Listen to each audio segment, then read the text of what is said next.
सिंध के हुकूक, peoples party की कारकर्दगी, विफाक से ताल्लुकात और कौम परस्त सियासत, इस समेत दीगर मौजूआत पे आज हम बात करेंगे। आज हमारे साथ मौजूद हैं जिस्कम के मरकजी रहनुमा इलाही बख्श बिकिक, जो कि इस तमाम चीजों पर बड़ा वसी तजुर्बा रखते हैं। जो सिस्टम लग रहा है जैसे थाने बिक रहे हैं, आपके पुलिस के आला अफसरान लग रहे हैं, ये कितना पैसा कमा रहे होंगे। ये सिंध के अंदर पूरा जो सिस्टम निजाम चला हुआ है इस वक्त, ये तो बहुत बड़ा खतरनाक सिस्टम है। इसी सिस्टम ने तो हमें तबाह किया हुआ है। ये ऐसा सिस्टम है कि आज आपका जो काम एक चपरासी से लेकर ऑफिसर तक बगैर पैसों से नहीं होता है। ये जो मंशियात आम हो रही है, ये जो मावा गुटखा, ये जो आइस चल रहा है, ये आपके सिस्टम की वजह से तो चल रहा है। नहीं तो किसी में क्या ताकत है, बाहर से आता है, बलूचिस्तान के इलाकों से होता हुआ आप हब पे जाके कितनी चौकियां लगी हुई, आपको रास्ते में कितने चेक करने वाले। ये वो सिस्टम है जहाँ पर ये माल चलता है, ये पैसा चलता है। सिंध के हुकूक, पीपल्स पार्टी की कारकर्दगी, विफाक से ताल्लुकात, अलग सूबे की बहस और कौम परस्त सियासत, इस समेत दीगर मौजूआत पे आज हम बात करेंगे। मैं हूं समीत कुरैशी, हकीकत क्या के साथ। आज हमारे साथ मौजूद हैं जिस्कम के मरकजी रहनुमा इलाही बख्श बिकिक, जो कि इस तमाम चीजों पर बड़ा वसी तजुर्बा रखते हैं और तमाम मामलात को भी देखते हैं। बहुत बहुत शुक्रिया, आज आपने टाइम दिया। मेहरबानी आपकी। आज हम आपसे शुरू करते हैं। कराची हो या अंदरूनी सिंध, सिस्टम के चर्चे, ये सिस्टम क्या है और इसको चलाता कौन है? पहली बात तो मेरे आपके सवाल पे ही एतराज है कि आप कराची और सिंध अंदरून सिंध क्यों कहते हैं। कराची सिंध है, सिंध की जान है। और कराची को कराची और अंदरून सिंध या कहने वाले जो हम उसको अब सिंध का वो नहीं मानते। कराची जैसे आप कहते हैं कराची, जिकमाबाद, लाड़काना, कशमोर, कन्नौज, इस तरह कहा करें। कराची और सिंध या कराची, इस तरह से हमें ये इस बात पे बहुत एतराज है आप लोगों को। दूसरी बात ये है कि आप कराची जो है हमारा अपना एक सिंध का हिस्सा है जिसमें हम ये सियासत करते हैं, उनके लिए हम जदोजहद करते हैं। सिस्टम के बारे में मैंने आपसे पूछा कि सिस्टम के चर्चे हैं, ये सिस्टम क्या है और कौन चला रहा है? सर, सिस्टम इस मुल्क का, इस मुल्क के वजूद में आने के बाद ही सिस्टम कहीं और चला गया। जमहूरियत कहें या क्या कहें, इस मुल्क का जो वजूद हुआ है, आपको जो बोलूं, जिस आप जीएम सैयद को गद्दार करार देते हैं, जिस जीएम सैयद ने 1940 में इस मुल्क के वजूद के लिए करारदाद पेश की थी, हमें मुल्क चाहिए था, हमें वो पाकिस्तान चाहिए था जो 1940 की करारदाद का था। आप कह रहे हैं कि भाई ये जो पाकिस्तान का जो बना है उसमें सबसे ज्यादा हमारा सिंध का बहुत बड़ा हिस्सा है। कायदे आजम मोहम्मद अली जिन्ना साहब जो है वो भी सिंधी थे, जीएम सैयद भी सिंधी थे, जिन्होंने इस मुल्क का वजूद लाया। आगे चल के आप कह रहे हो कि जो सिस्टम है, सिस्टम 47 की जो 40 की जो करारदाद, वो जैसे कन्फेडरेशन सिस्टम था। जैसे अमेरिका में जो कितने 52 स्टेट है, ये सूबे नहीं थे, ये रियासतें थी। पंजाब तो आपके पास था ही नहीं। पंजाब तो आपका उसके उनके साथ, सिखों के साथ था उस वक्त। नहीं, मेरा कहने का मकसद, ये सिस्टम की तो बात आप कर रहे हैं वो तो सही है। हाँ, मैं ये सिस्टम की बात कर रहा हूं कि ये जो सिस्टम लग रहा है जैसे थाने बिक रहे हैं, आपके पुलिस के आला अफसरान लग रहे हैं, ये कितना पैसा कमा रहे होंगे। ये सिंध के अंदर पूरा जो सिस्टम निजाम सर चला हुआ है इस वक्त, ये तो बहुत बड़ा खतरनाक सिस्टम है। इसी सिस्टम ने तो हमें तबाह किया हुआ है। ये सिस्टम खत्म करने के लिए भी बहुत जदोजहद करनी पड़ेगी। ये ऐसा सिस्टम है कि आज आपका जो काम एक चपरासी से लेकर ऑफिसर तक बगैर पैसों से नहीं होता है। ये जो मंशियात आम हो रही है, ये जो मावा गुटखा, ये जो आइस चल रहा है, ये आपके सिस्टम की वजह से तो चल रहा है। नहीं तो किसी में क्या ताकत है, ये आता कहाँ से, बाहर से आता है, बलूचिस्तान के इलाकों से होता हुआ आप हब पे जाके कितनी चौकियां लगी हुई, आपको रास्ते में कितने चेक करने वाले होंगे। ये वो सिस्टम है जहां पर ये माल चलता है, ये पैसा चलता है। तो आपने एक जिक्र किया था कि सिंध सेक्रेटरीट का एक पियोन भी सिस्टम चलाता है, नौकरियां बेच रहा है, वो जो आप बता देते। बिल्कुल, ये तो सिस्टम है। आप देखें ना, मस्त आपका जो महकमे का जो सरबरा है, वो डायरेक्ट तो नीचे तो नहीं भेजेगा ना। अब आप बताएं कि सिंध में कितनी नौकरियां आ रही हैं, कितनी मेरिट पे दी जाती है, कितने मुस्तैक लोगों को दी जाती है। हम कहते हैं भाई, हम पीपल्स पार्टी वालों को कहते हैं हमें नौकरी नहीं दो, अपने कारकुनों को तो दो, जो सारा दिन जियो बुट्टो करके आपके पीछे लगे हुए हैं। नहीं, वो नौकरियां 5-5 लाख रुपए में सेक्रेटरीट में जो बैठे हुए हैं, किसी भी जो महकमे का जो प्यून है उसके पास जाती है। नहीं तो बेच रहे हैं लोग, लग रहे बिल्कुल, हैं कि हाँ हाँ, बेच रहे हैं। ऐसा तो नहीं पैसे खा जाते हो वो, नौकरी ना देते हो। ये मुझे पता नहीं है, बहरहाल के पैसे दे के नौकरियां मिल रही, और अच्छा आगे क्या इनका सिस्टम है वो उनको पता है। अच्छा, आप तो पूरा सिंध घूमते रहते हैं, कभी कहाँ फैसले कराने जाते हैं, कभी कोई मसाइल होते हैं, आप बड़े बाइतमाद साथी भी रहे हैं मरहूम बशीर कुरैशी के, जो कि सरबराह थे जिस्कम के। तो आप तो अब इस वक्त आपने कच्चे की हालत सुनी होगी कि कच्चे की हालत ऐसी थी कि अगवा हो रहे थे, ये हो रहे थे। अब जो आईजी सिंध जावेद ओडो ने एक पॉलिसी बनाई निजात मेहरान के नाम से, तो आप क्या समझते हैं कि कच्चे के डाकुओं को लगाम डालने में कामयाब हुए हैं वो? सर, इसमें कुछ ऐसी बातें कहूंगा जो आपको भी अच्छी नहीं लगेगी, जो जो ये सिस्टम चला रहे हैं उनको भी अच्छी नहीं। नहीं, आप बोलें हम बोलें। साफ क्लियर बात होते हैं कि भाई ये डाकू आपके बलूचिस्तान में है, ये डाकू आपके पंजाब में है, ये डाकू आपके पेशावर में पंजाब है। में है, कच्चे के अंदर है, वो रहीम यार यही खान की तरफ। भाई, वही अपना सिंध का इलाका जो बॉर्डर लगता है हाँ, ना, बॉर्डर। बॉर्डर लगता है। तो ये एक कारोबार है। यहां से पठारेदार। कराची से एक ताजिर को आप उठाते हो, उसको जाके कच्चे के डाकुओं को देते हो, वो वहां से उसका वीडियो बयान जाहिर करते हैं कि भाई 1 करोड़ रुपया दे दो, ये करोड़ दे दो। ये डाकू आप देखें ना, आपके पास सिस्टम ऐसा है, आप ऑपरेशन, आप चारों तरफ आप उसको मुहासरा करें। आपके पास ये ड्रोन कैमरे है, आपके पास जो सिस्टम आजकल, तो जो इस मुल्क में ऐसा सिस्टम है कि आपका जो मोबाइल है, आप इसको बंद करो तो भी कितने किलोमीटर पर तक आपको वो वॉच कर सकते हैं। ये जो डाकू कच्चे के हैं, ये लाइव आ रहे हैं और लाइव आके लोगों को धमकियां दे रहे हैं। और पकड़े नहीं जा रहे थे। पकड़े नहीं जा रहे, पकड़े इसलिए नहीं जा रहे हैं कि जो सिस्टम जो ऊपर चलाने वाले उनको, अब उनके पास जो असला है वो तो आपका तैयार हुआ वो होता है, कहां से लाते हैं वो। तो ये पूरा सिस्टम है, ये सिंध को तबाह करने के लिए। ये आप सिस्टम तब खड़ा होगा जब सिंध से सरदारों को आप खत्म करेंगे। जितने सिंध के सरदार हैं उनके अपने ग्रुप हैं, उनके अपने डाकू हैं, वो सारा उनके उताकों में बैठे रहते हैं, फिर जाके वहां कच्चे में बैठते हैं। ये जो आपके सारे मीर हैं, ये जो सारे आपके पीर हैं, ये लोगों को अगवा कराते हैं, उनमें उनका भी हिस्सा होता है। आप ये सोचो, ऊपर से लेकर सरदारों का भी हिस्सा है। ये सरदारी सिस्टम, ये आपका पूरा सिस्टम खत्म हो जाए तो सिंध में आपका सुकून हो जाए। कुछ रोज बाद सिंध के अंदर एक नए सूबे की गूंज सुनाई देती है। कोई कहते हैं अलहदा सूबा है, कोई कहता है ये सूबे बनने चाहिए, कोई कहता है नए सूबे बनने चाहिए। आप क्या कहते हैं, किस तरह ये सूबे बनने चाहिए? क्या आप इसकी हिमायत करेंगे, सूबे बनने तो चाहिए? मुझे आपके सवाल पे हंसी आ रही है कि सिंध एक वहदत है, सिंध हमारी माँ है। सूबा बनाना तो दूर की बात है, सिंध को तकसीम करना तो दूर की बात है। हम सिंध की तरफ जो मेली आंख से देखेगा उसको भी हम अपना नहीं छोड़ेंगे, क्योंकि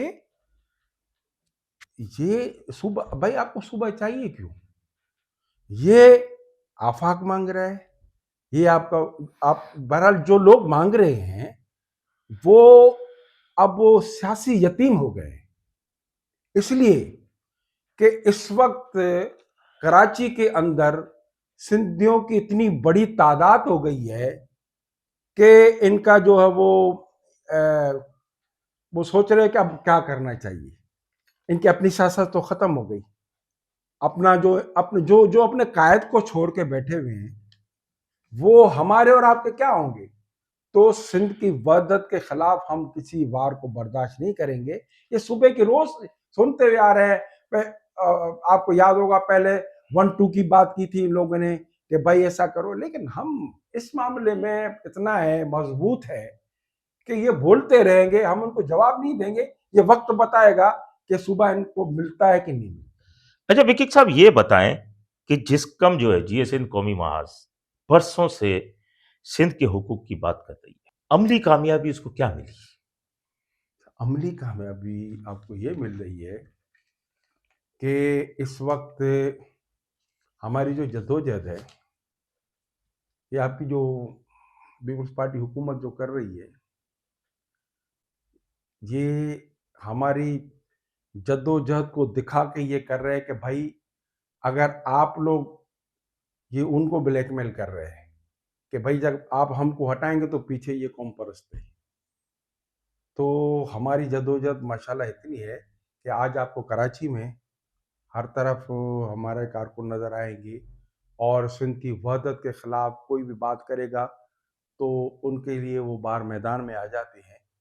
तो हमारे पास तो यही है जो हम कर सकते हैं। बाकी नौकरियां और ये सारे तो हमारे हाथ में नहीं है जो हम कुछ कर सकते। यानी आप एमक्यूएम के अलग सूबे के मुतालबे को जो है वो बिल्कुल मजा का खेज समझते हैं इस बात को? तो बिल्कुल हकीकत ये कि देखिए एमक्यूएम, देखें असल एमक्यूएम कौन सी है, वो अल्ताफ हुसैन की है, ठीक है ना। और असल उनका वारिस वो है, और हम अल्ताफ हुसैन की इस एमक्यूएम के खिलाफ नहीं है। तो ये सिंध को तकसीम करने की कोशिश कर रहे हैं? नहीं, अल्ताफ हुसैन नहीं कर रहा। और अल्ताफ हुसैन ने कभी आपने वादा देखा ना, अल्ताफ हुसैन ने कभी कहा कि मुझे सिंध की तकसीम चाहिए? वो तो वहां बैठ वो तो कह रहा है कि भाई हम सिंधी बोलने वाले, उर्दू बोलने वाले आपस में भाई है। तो कराची सूबे का नारा तो उन्होंने भी मारा था ना? नहीं, कभी नहीं मारा है। नहीं मारा उन्होंने? कब मारा है? उसने तो कराची सूबे का कभी मना मारा ही नहीं है। ये जो बैठे हुए सियासी यतीम जिनको अब कोई पूछता ही नहीं, अब पहले असल में आपस में तो जुड़े। फारूक सत्तार बोला कि मैं चेयरमैन हूं, वो कह रहा कि मैं चेयरमैन हूं, वो कह रहा मैं चेयरमैन हूं। अब जो एक बंदा जो एक फोन कॉल पे अपना इलाका छोड़ के भागता है वो भी कह रहा है कि हमें सूबा चाहिए। आपने कहा कि नाम नहीं लो, तो मैं आपको क्या बताऊं। कराची को अगर अलग सूबा बनाने की जिद्दोजहद होती है तो फिर जिस्कम का अमली रद्द अमल क्या होगा? कराची को अलग सूबा बनाने का मुतालबा कर कौन रहे हैं? ये चंद लोग हैं जिनका अपना हल्का भी नहीं है। ये 47 फार्म की पैदावार है। आप देखें, ये जो इलेक्शन हुई थी इसमें ये लोग जो जिनको इनको जिताया गया है, वहां पे इनके लोगों ने तो उनको वोट दिया ही नहीं है। वो खुद कह रहे भाई हमको वोट नहीं दिया है, कैसे आए हैं? अब ये 47 की पैदावार वाले सूबा मांगेंगे और ये बहुत बड़ा सूबे की तहरीक चलाएंगे, सवाल ही नहीं पैदा होता है।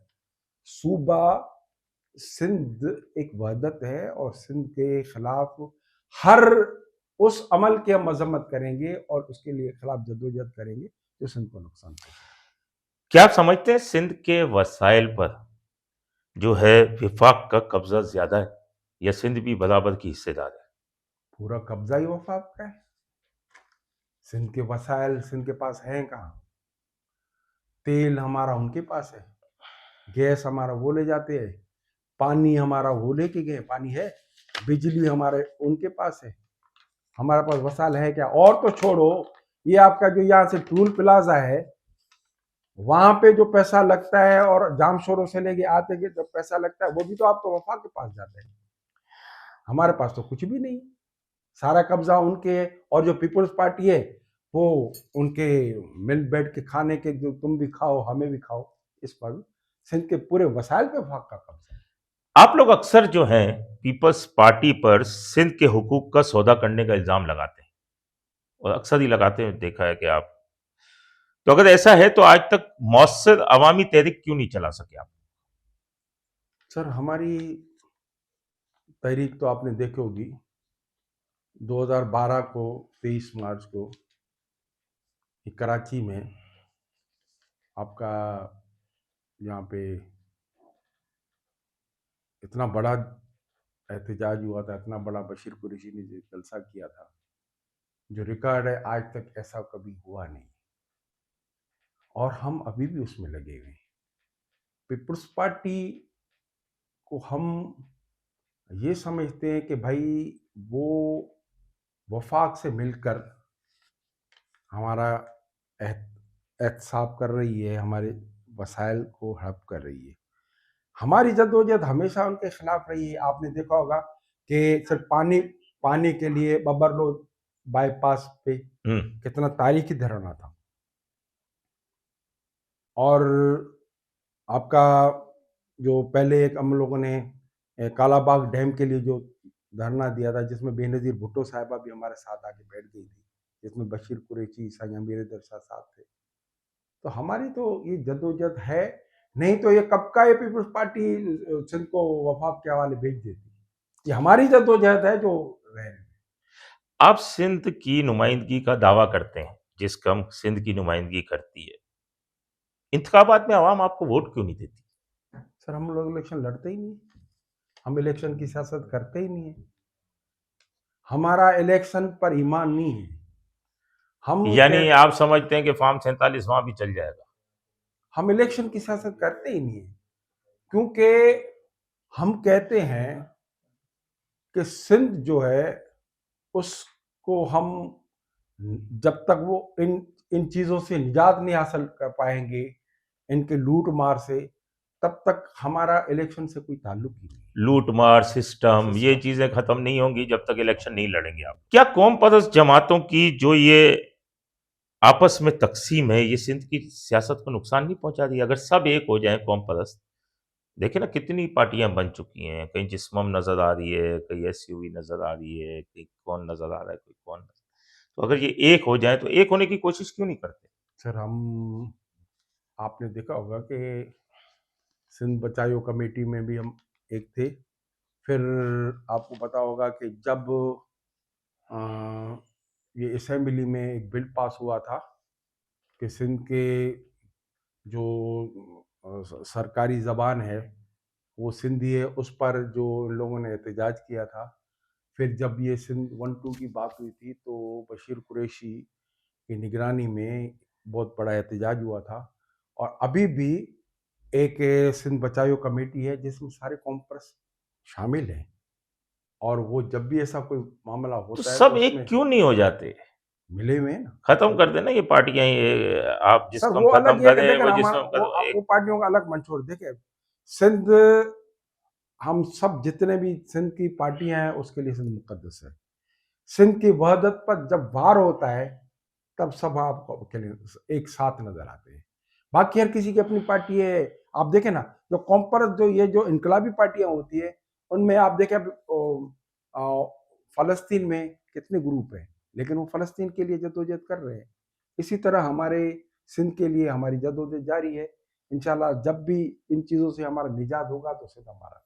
तो क्या आप जमहूरी और आईनी जद्दोजहद पे यकीन रखते हैं? आपके नजदीक या तो इससे आगे भी कोई रास्ता है क्या? इससे आगे सर जमहूरियत है कहाँ जिस पे हम यकीन रखें? इस मुल्क का जो आइन बनाने वाला, मुल्क को जिसने आइन दिया, उसको आप लोगों ने फांसी पे चढ़ा दिया। जिस बंदे ने आपको दुनिया का मजबूत तरीन मुल्क बना के पेश किया, जिस पे आज आप इंडिया के साथ जीते हो, एटम बम बनाने वाला जुल्फकार अली भुट्टो, उसको आप लोग फांसी पे चढ़ा दिया। जिस मुल्क ने आपको आइन दिया, उस आइन के आप लोगों ने टुकड़े कर दिए। तो हम कौन से वाले आपके आइन पे यकीन करें? आइन पे तो अभी आप देखो, कभी 28 तरमीम की बात कर रहे हो, कभी कौन सी तरमीम की बात कर रहे हो। ये ब्लैकमेलिंग की सियासत है। आप सारे ऐसे वसाइल, ये इस वक्त क्या है, इस वक्त जमहूरियत क्या है? इस वक्त भी माशाल्लाह है, जरदारी का नाम है, उनका नाम है, चलाने वाले मुल्क चला रहे। कहाँ है जमहूरियत अब? सिंध के नौजवान जो हैं आज भी कौम परस्त सियासत से जुड़े हुए हैं या दूर होते जा रहे हैं आप लोगों से? नहीं सर, सिंध का नौजवान आपका 15 साल से लेके आपका 20-25 साल तक का नौजवान इस जद्दोजहद में हैं। हम पूरी उम्मीद है कि ये जो नौजवान हैं हमारे मुस्तकबिल के, इंशाअल्लाह ताला सिंध को हर जुल्म से, हर जबर से, हर हुकूक गजब करने वाले से निजात दिलाएगी। अच्छा, ये सिंध में जो पानी, जमीन और वसाइल के मसाइल पर जो मामला चल रहे हैं, इस पर आपकी जमात की आइंदा हिकमत अमली क्या है? सर, हमारी जमात की हिकमत अमली पूरे सिंध के वसाइल के लिए, देखिए अब सिंध जो है वो इतनी सरसब्ज और आबाद है कि आप बताओ कि थर में जो कारून झर है वहां से सोना निकल रहा है, कोयला निकल रहा है, और दूसरे इलाकों में से आपका तेल निकल रहा है, पूरा गैस हमारे यहाँ से निकल रहा है। तो ये जो सारे हमारे वसाइल है, इनकी इंशाल्लाह ताला हम तहफ़्फ़ुज़ के लिए हमारा जद्दोजहद, और पानी देखें ना, पानी आप देखें पानी कहाँ से आता है। असल जहाँ पे पानी का एंड होता है, दरिया नील जो मिस्र में है, वो एंड जिसका, वहाँ आपने कभी सुना कि दरिया नील पे कोई डैम बना रहा है, दरिया नील को कोई तो ये कुदरती एक सिस्टम है, एक कानूनी सिस्टम है। ये सिंधु पे हमारा हक है, सिंधियों का। पंजाब ने 5 दरिया, पंजाब का नाम किस पे पड़ा? पंजाब, 5 दरिया। आपने 3 दरिया तो अपने हिंदुस्तान को भेज दिए। अब जो 2 दरिया है तो वो हमारे हैं ना, वो जो हमारा हक है।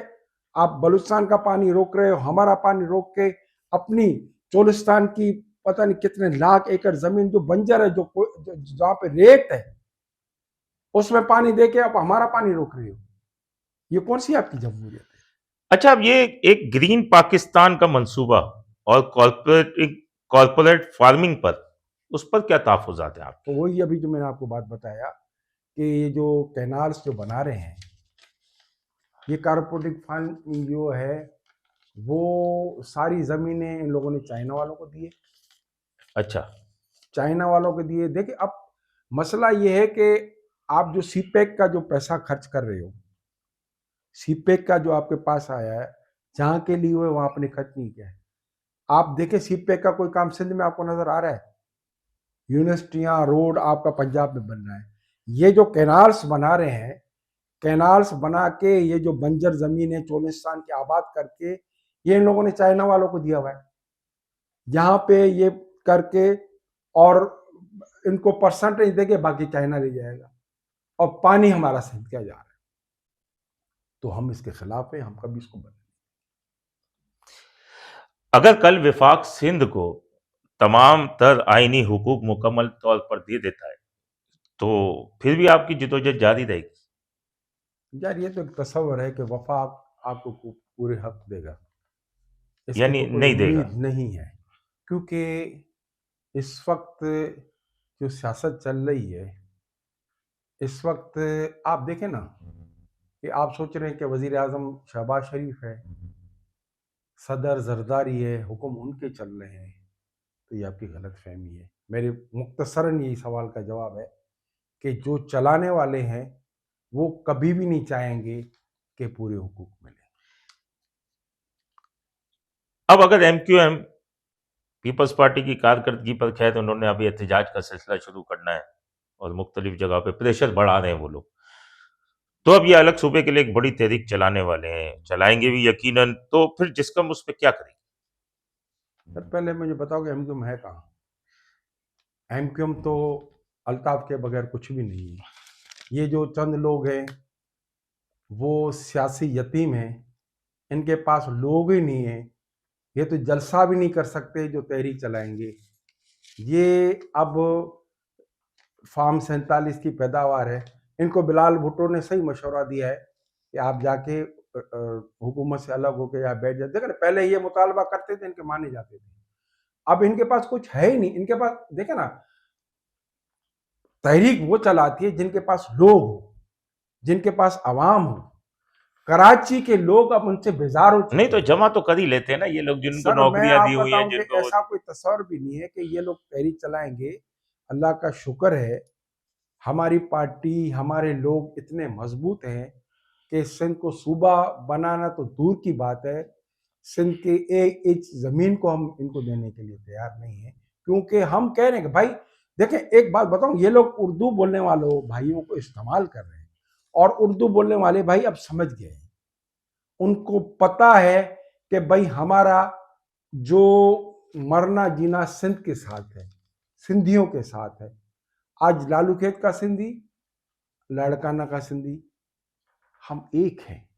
हम बोलते हैं, देखिए महाजिर लफ्ज जो है, आप हिजरत आप जो करके आए हैं तो हमने आपको एक्सेप्ट किया, आपको कितने साल हो गए यहाँ पे, आपकी नस्लें यहाँ पे चली गई है, अब ये उस एक महाजिर लफ्ज से जो सियासत कर रहे हो, हम ठीक है उसमें भी करो। हम तो कहते हैं आप हमारे भाई हो, हमारे सिंधी भाई हो, जो हमारा हक है वो आपका हक है, जो हम चाहते हैं वो करें। बाकी सूबा बनाने वाली बात, ये इसको मजाक समझते हैं। अच्छा, आप लोग इलेक्शन तो लड़ते नहीं है, जी न इंटरेस्ट होते हैं। अगर जिस्कम को हुकूमत मिल जाए तो पहले 100 दिन में क्या करेंगे आप? सर, जिस्कम की हुकूमत कुछ और होगी, जिनके बारे में आपको मैं यहाँ पे नहीं बता सकता, क्योंकि हम जो सिस्टम चाहते हैं, हमारा नजरिया साईं जीएम सैयद का, जो साईं जीएम सैयद ने नजरिया पेश किया है अदम तशद्दुद का, और अदम तशद्दुद के जरिए हम अपने सिंध की निजात जब होगी तो फिर हम उसका सिस्टम। आपके मुखालफिन कहते हैं कि जिस्कम सिर्फ एहतजाज करती है, अवामी मसाइल का अमली हल पेश नहीं करती, तो इस तनकीद का क्या जवाब देंगे आप? सर, जिसके पास कुछ होगा तो आवामी मसाइल हम करेंगे, न हमारे पास कोई चेयरमैन है, न कोई हमारे पास कोई। नहीं तो अमली हल पेश तो करें उनको, पीपल्स पार्टी को, कि आप ये हल करें ना। तो भाई वो पीपल्स पार्टी को तो हम कहते रहते हैं, और वो तो पीपल्स पार्टी अपने अपने लोगों का मसाला हल नहीं करी तो हमारा मसाला क्या करेंगे, वो अपने उसमें फंसे हुए। क्या आप सिंध के तमाम सियासी, मजहबी और लिसानी तबकात को साथ लेकर चलने पर यकीन रखते हैं? जी बिल्कुल, सिंध लिसानियत से, मजहब से बालातर है। सिंध में आपको, हम जितने भी मज़ाहिब हैं हम उनकी कदर करते हैं, और हम लकुम दीनकुम वलिय दीन पे अमल करते हैं, कि कुरान शरीफ में भी ये है कि आपका मज़हब अपनी जगह पे। हम कहते हैं कि जो सिंध के लिए जदोजहद करता है वो किसी भी मज़हब से ताल्लुक़ रखता है, किसी भी ज़बान बोलता है, हम आपस में भाई हैं। हम अब साथ जदोजहद करेंगे, और सिंध के जितने भी वसाइल हैं उनके लिए हम आगे बढ़ेंगे, क्योंकि अभी जितने भी आपने देखा होगा कि मज़ाहिब हैं, उनमें हम शिरकत कर उनके प्रोग्रामों में शिरकत करते हैं, जो भी मसले हमसे होते हैं हम उनका हल करते हैं। अगर आज आपको सिंध के अवाम से एक वादा करना हो तो वो क्या होगा? सर, सिंध के अवाम से हमारा ये वादा है कि इंशाअल्लाह ताला हमारी जद्दोजहद, हमारे रहबर सिंध साईं जीएम सैयद की जो अदम तशद्दुद वाली जद्दोजहद है, उस पे हम अमल करते हुए हम आखिरी दम तक इस नज़रिए को कायम रखेंगे, और इंशाअल्लाह ताला जब कामयाब जाएंगे तो हम आप लोगों के साथ शुरू होंगे। बहुत बहुत शुक्रिया आपका बिकिक साहब, के आपने अपना वक्त दिया। इलाही बख्श बिकिक का कहना था कि कराची सूबा बनना तो दूर की बात, अगर सिंध की 1 इंच की जमीन भी छेड़ी गई तो उसका मुंह तोड़ जवाब दिया जाएगा। अपने होस्ट समीर कुरैशी को इजाजत दीजिए। अल्लाह निगहबान।